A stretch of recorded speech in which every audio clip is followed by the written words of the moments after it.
to get to debt-free, kind of a lot of pieces in this one. We can give people the opportunity to graduate from community college without student loan debt by making 2 years of community college free. We can increase Pell Grants. We can hold colleges more accountable for keeping costs low.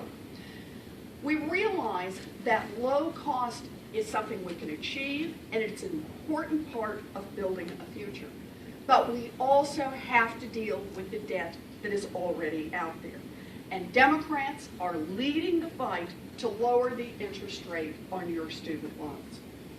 Right now, more than 40 million Americans across this country are paying off student loans. And I'll bet that includes a lot of you. Anybody in here have student loans? Oh, yeah. Yeah, oh, yeah. Oh, yeah. Here come the hands. That's exactly right, including my team. Okay, exactly right. You know, this one should just start with a point about basic fairness.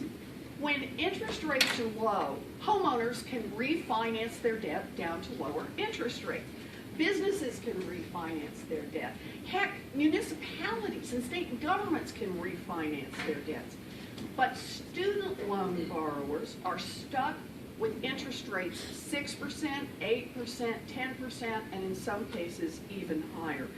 We should give people a chance to bring down their student loan interest rates and lower their monthly payments.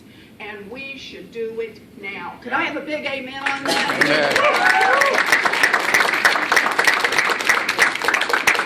So this is how I see it.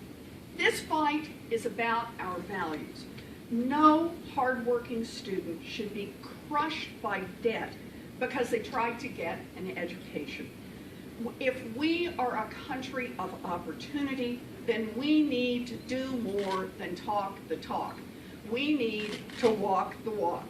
And that means building opportunity by making sure that people have a chance to get an education without being crushed by debt. This is also about how we build a strong economy. The $1.3 trillion of outstanding student loan debt in this country is holding back young Americans, keeping them from buying homes, from starting small businesses, from saving for retirement. But the part that really turns the knife an extra quarter turn is that instead of subsidizing student loans, the United States government is using young people who are trying to get an education as profit centers to bring in more revenue for the federal government. In fact, Congress has set interest rates on these loans so high that if you take a look at just a slice of the loans from 2007 to 2012, we just haven't had particularly good data on these loans, the federal loan program is on target on just that slice of loans. After you pay the administrative costs and the cost of the funds and the bad debt losses, the federal government is on target to make $66 billion in profits for the United States government. Think about this. This is obscene. The federal government should be helping students get an education, not making a profit off their backs. Yeah.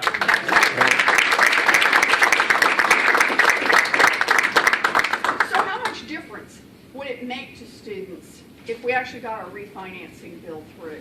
Well, we actually got an answer to this just recently. For 2 years now, the Democrats have tried to get a bill through Congress to lower the interest rate on student loans.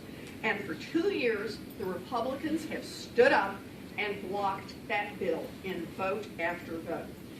As the Republicans have said no, young people like you have paid and paid and paid. So you want to know what the Republicans have cost you and your friends? We've got some numbers on that.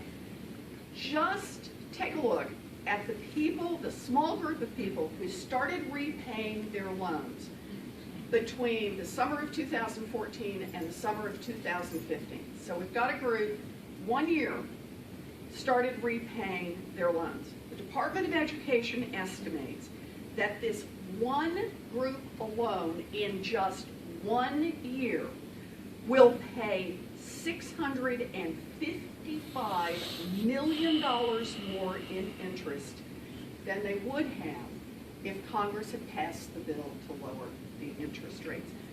I just want you to think about what $655 million could have meant in the pockets of young people across this country who are trying to get their lives started.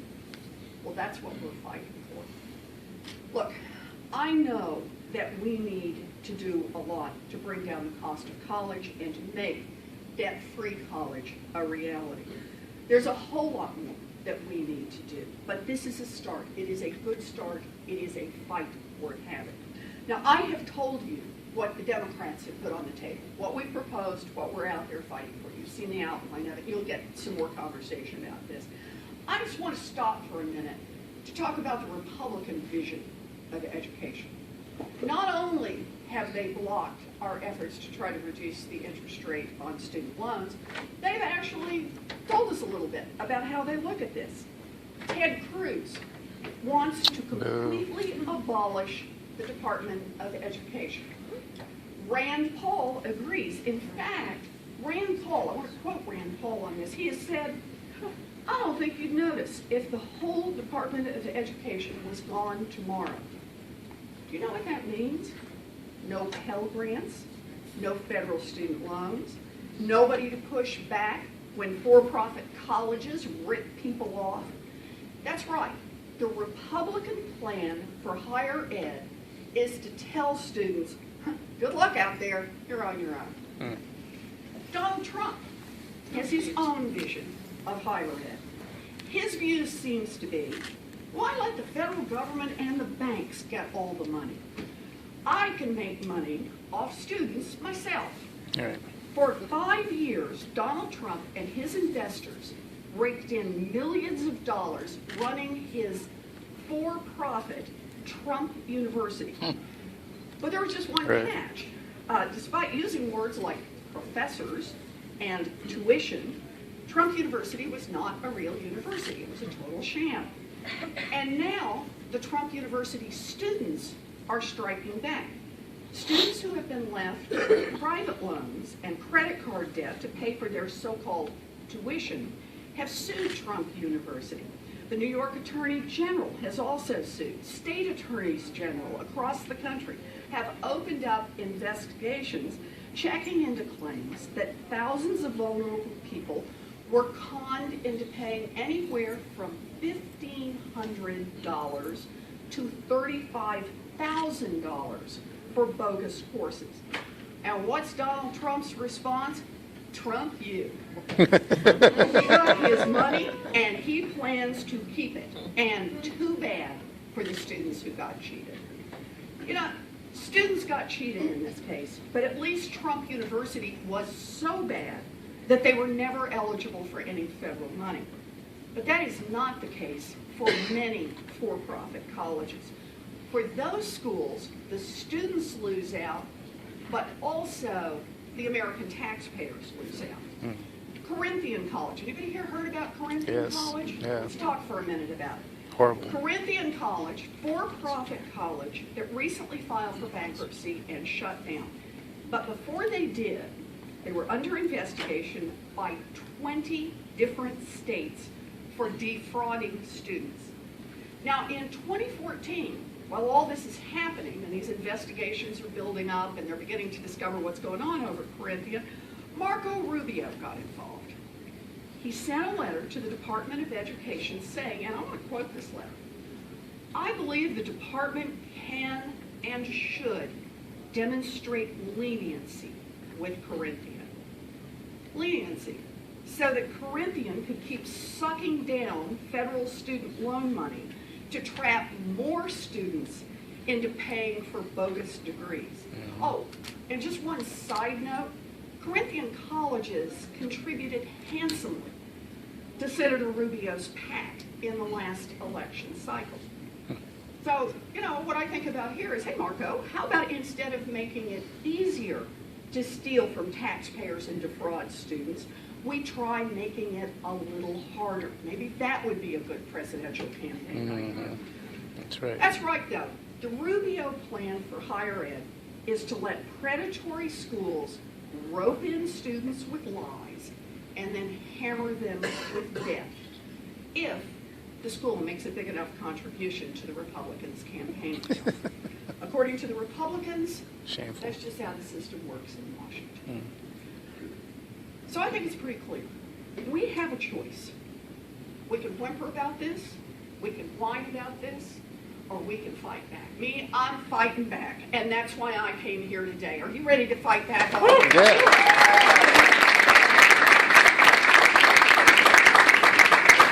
It's pretty straightforward. Debt-free college, refinance student loans. This will be a tough fight, but we are going to win this fight. I want you to think of it this way.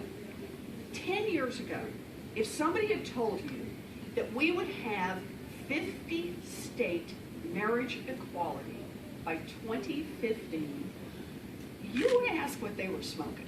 And you might ask for some. But no matter how many times people heard that change wasn't possible, people fighting for equality didn't give up. They fought, they lost, they fought some more, and now all across America, people can marry the person they love, period. We make change and we make it together. We haven't won yet in Congress, but have you noticed the world is starting to shake just a little bit on this issue? 5 states, Minnesota, North Dakota, Rhode Island, Connecticut, and Maine, are already offering or planning to offer state-sponsored student loan refinancing. And more states are on the way. We, together, have pushed student loans and college affordability onto the national scene. Bernie and Hillary have college and student loans at the top of their I promise to do this list.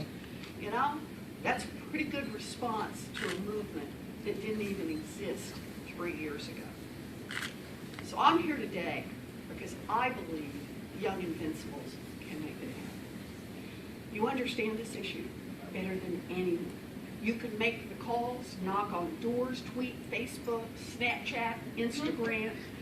You can organize on your campus or at your alma mater. You can plan weekend road trips. You can talk to people about why this issue is so important in an election year. You can show up at candidate forums and get your hand in the air over this issue. You can tell the people you meet, this is about who we are as a people and what kind of a future we are going to build in this country. This fight is up to you. You make it happen. If we fight for our America, an America of opportunity, not just for some people, but for all people, then we will win this fight. So, I'm going to get back and vote, but before I go, You go vote. people moving in to get me back to this vote on time. But I just want to ask you one question. Are you ready to fight for this? Are you ready?